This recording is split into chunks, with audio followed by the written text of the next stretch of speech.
The moment I realized Marcus had been targeting Jessica for her inheritance money, everything clicked into place. His sudden interest in her hadn't been romantic, it had been strategic, and Jessica, still grieving and vulnerable, had been the perfect mark. But they'd made one crucial mistake. They'd underestimated me. I started leaving carefully calculated bait around the apartment. During loud phone calls with my sister, I'd mention how my investment portfolio had grown beyond my expectations, how I was considering buying rental property, how my trust fund would fully vest when I turned 25 in 6 months, giving me access to nearly $200,000. None of it was true, but they devoured every word. Jessica suddenly became the sweetest roommate in the world. She'd ask about my investment strategies while doing dishes. She'd wonder aloud if I'd ever consider loaning money to friends for good opportunities. She'd casually mention how Marcus had such brilliant ideas for growing wealth. Meanwhile, I was building my real case methodically, like the forensic accountant I actually was. I hired a private investigator named Rebecca Chen, a former FBI agent who specialized in financial crimes. I worked with my bank to trace every fraudulent transaction on the credit card Marcus had opened. I documented every theft, every lie, every manipulation with timestamps and evidence.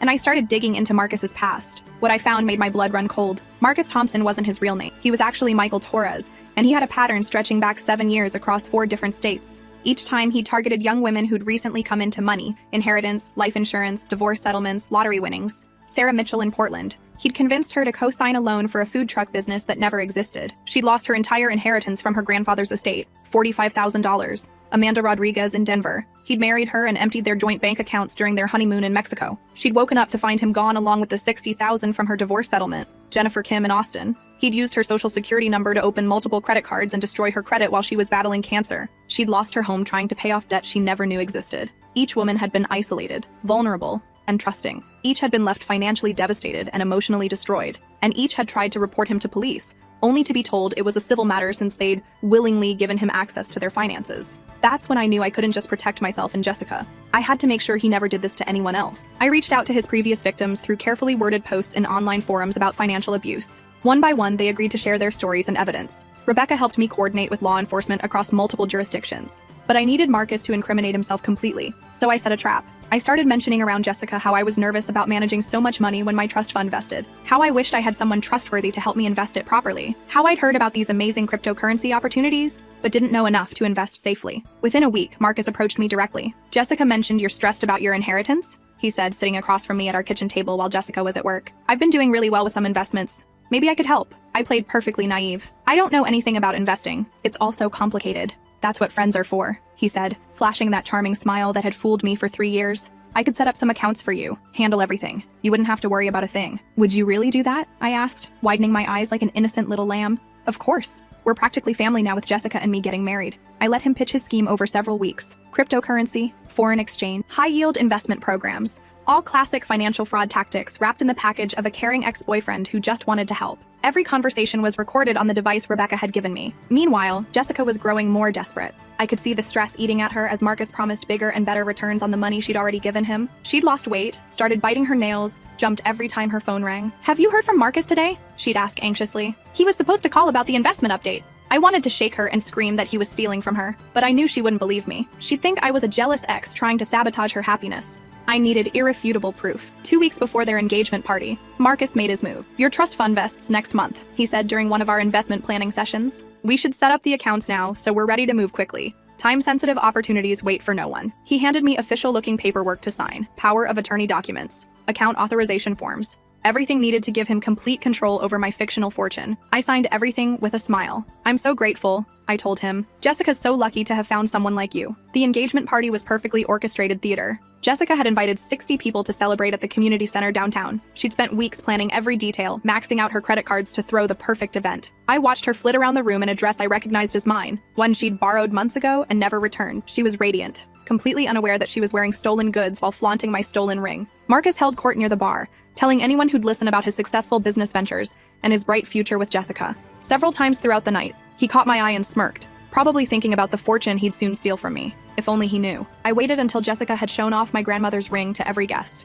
until Marcus had given his speech about finding his soulmate and building their life together, until everyone was relaxed and happy and completely unprepared for what came next. Then I stood up, wine glass in hand. "I'd like to make a toast," I announced, my voice carrying across the room. Conversation stopped. All eyes turned to me. Marcus's face went pale, but he managed to keep smiling. "To Jessica and Marcus," I continued, raising my glass. "And to that beautiful ring Jessica's wearing tonight." Jessica beamed, extending her hand for everyone to admire the vintage emerald. That ring has such a special history, I said, my voice warm and conversational. It belonged to my grandmother, Eleanor. My mother gave it to me when she passed away last year. I was having it resized at Morrison Jewelers when it went missing from my apartment. The murmur that rippled through the room was immediate. Jessica's face flushed red. She started to pull her hand back, but I continued before she could speak. That's not an accusation, I said quickly, just an observation. Because here's the interesting thing about my grandmother's ring. I pulled out my phone and connected it to the party's projection system, the same setup Jessica had arranged to show engagement photos. When something that valuable goes missing, you file a police report, you contact your insurance company, you get security footage from nearby businesses.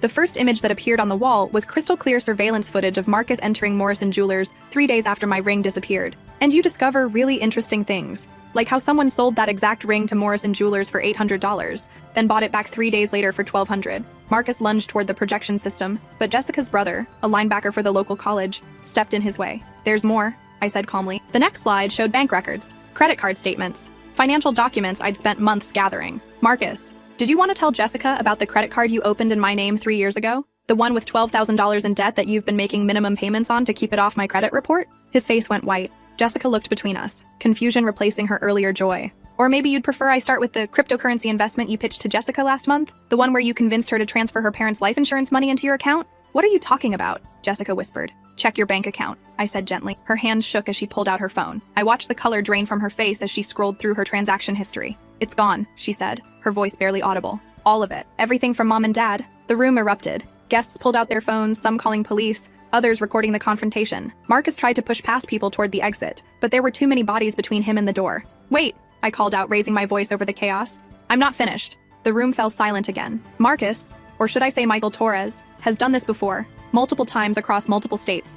I clicked to the next slide showing driver's licenses with different names, all featuring Marcus's face. Sarah Mitchell in Portland, Amanda Rodriguez in Denver, Jennifer Kim in Austin. Each woman trusted him with their money. Each woman lost everything. The projection showed photos of his previous victims, women who'd agreed to let me share their stories as part of our coordinated case. I've been working with law enforcement and a private investigator for months to build a comprehensive case. We have financial records, witness testimony, and recorded conversations documenting years of systematic fraud. I clicked to audio files, recordings of Marcus explaining his investment schemes, admitting to opening accounts in my name, bragging about how easy it was to manipulate emotional women. The FBI has been very interested in our findings, I continued, especially the wire fraud charges, identity theft across state lines, conspiracy to commit financial fraud. That's when David stepped out of the crowd, my boyfriend of 8 months, the federal prosecutor I'd been dating since long before Marcus and Jessica ever got together, the man who'd been helping me coordinate this case from the beginning. Marcus Thompson, also known as Michael Torres, David said officially, pulling out his badge. You're under arrest for federal wire fraud, identity theft, and conspiracy. The FBI will be taking you into custody tonight.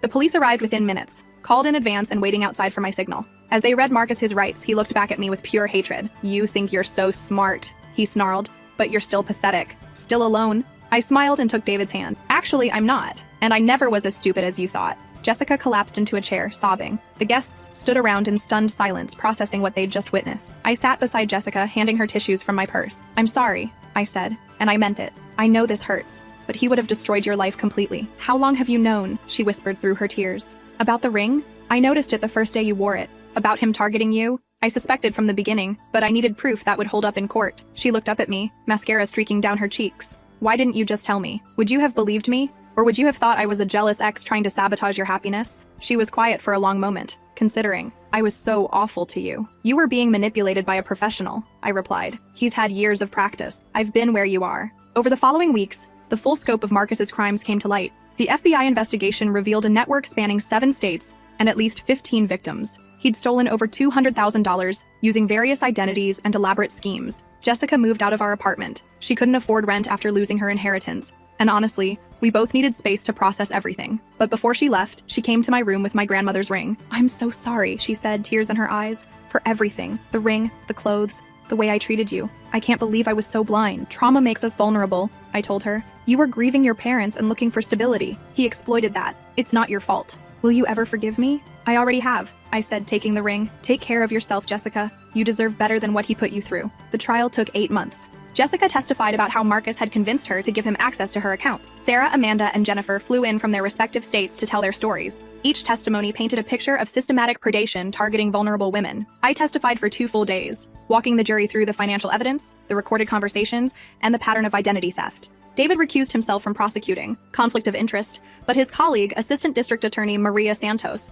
built an airtight case. Marcus got 12 years in federal prison. More importantly, the judge ordered full restitution to all victims. It would take time. He'd hidden money in offshore accounts that needed to be recovered, but we'd eventually get back what he'd stolen. The conviction made national news as part of a larger investigation into romance fraud. The story featured interviews with his victims, including me. We'd started a support group that helped other women recognize and escape similar situations. 6 months after the trial, I got a text from Jessica. She'd moved back to her hometown and was working as a victim's advocate for a nonprofit that helped people recover from financial abuse. "Thank you for saving my life," the message read. "I understand now why you did it the way you did. I'm helping other women who've been through similar situations. Turns out my experience, as terrible as it was, gives me credibility with survivors." A year later, David proposed, with my actual grandmother's ring, which I'd had professionally restored and reappraised after getting it back. He'd asked my father's permission, planned a private dinner at the restaurant where we'd had our first date, and chose a moment when it was just us. No audience, no pressure, no manipulation, just love. The proposal was everything Marcus's performance for Jessica hadn't been. Genuine,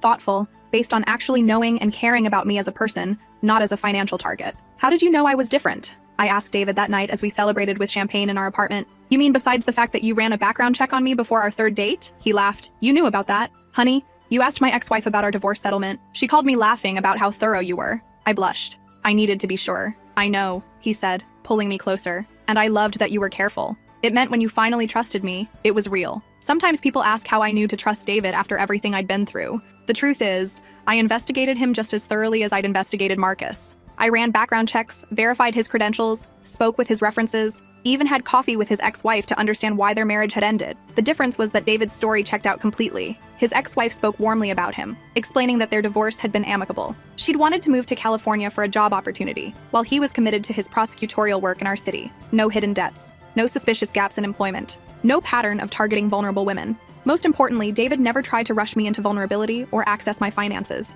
He paid for his own meals, maintained his own bank accounts, and respected my boundaries around personal information. 2 months ago, I got a letter from prison. Marcus, writing from federal lockup, claiming he'd found religion and wanted to make amends. The letter was full of pseudo-psychological language about understanding his past trauma and taking responsibility for his actions. "I realize now that I was acting out my own pain," he wrote. "I hurt you because I was hurting. I'd like the chance to apologize properly and maybe find some closure for both of us." I showed the letter to David over breakfast. "What do you think?" he asked. I smiled and fed the letter into our paper shredder. "I think some people confuse forgiveness with stupidity," I said. "I forgave him for my own peace of mind years ago, but I don't owe him my time or emotional energy." David kissed my forehead. "That's my brilliant, analytical fiancé. We're getting married next spring. Jessica will be attending. We've rebuilt our friendship slowly over the past 2 years. She's thriving in her work helping other survivors, and she's dating a genuinely nice teacher who volunteers at the animal shelter on weekends. Sarah, Amanda, and Jennifer have all recovered financially and emotionally. We stay in touch through our support group, which has grown to help dozens of women who've experienced financial abuse.